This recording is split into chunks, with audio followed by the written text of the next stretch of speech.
السلام علیکم ورحمۃ اللہ وبرکاتہ۔ ناظرین کرام، امید ہے کہ آپ حضرات خیریت سے ہوں گے۔ کل کا جو کلپ میں نے جاری کیا تھا اس میں اس متعلق سوال تھا کہ کیا کوئی انسان اپنی زراعت کی وجہ سے جو غلہ پیدا کرتا ہے اور اس میں عشر ادا کر دے، اس کے بعد میں وہ غلہ موجود رہے اور سال گزر جانے کے بعد کیا دوبارہ اس غلے سے عشر نکالنا ہوگا کہ نہیں؟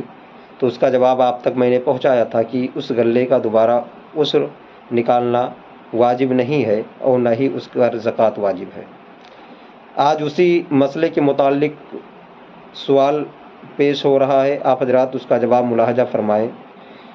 سوال یہ ہے کہ اگر اس غلے کو بیچ کر روپیہ بنا لیا اور اس پر بھی سال گزر گیا تو پھر کیا اس روپیے سے بھی زکوٰۃ نکالنا ہوگا یا نہیں؟ حکم شرع کیا ہے، بیان فرمائیں۔ تو اس سوال کا جواب آپ سماعت کریں۔ سوال کا جواب یہ ہے، اگر غلہ کا عشر ادا کرنے کے بعد اسے بیچ کر روپیہ بنا لیا اور اس پر حولان حول یعنی سال گزر گیا اور وہ روپیہ نصاب کو پہنچتے ہوں تو اس پر زکوٰۃ واجب ہوگی، اور اس روپیے میں دوسرا روپیہ ملانے کی حاجت بھی نہیں ہے۔ اور اگر وہ غلہ اتنا تھا جس سے بیچا گیا اور اس کا پیسہ جو تھا آپ کے پاس موجود تھا اور وہ روپیہ نصاب کو نہیں پہنچتے ہوں تو ایسی صورت میں اور اس کے علاوہ جو روپیہ ہو تو دونوں کو ملا لیا جائے، اور اگر یہ دونوں نصاب کو پہنچ جاتے ہوں تو اس صورت میں بھی زکوٰۃ واجب ہوگا۔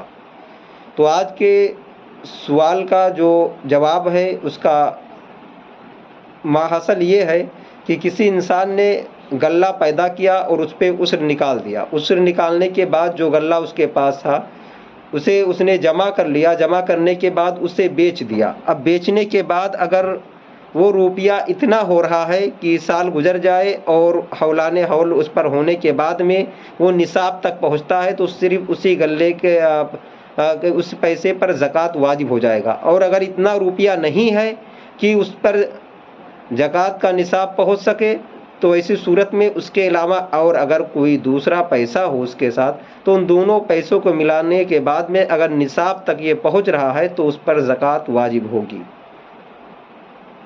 تو ان دونوں مسئلے کا ماحصل یہ ہے کہ اگر صرف عشر نکالا، عشر نکالنے کے بعد میں وہ غلہ نہیں بیچا ہے، صرف غلہ موجود ہے تو اس پر نہ عشر واجب ہے اور نہ زکوٰۃ۔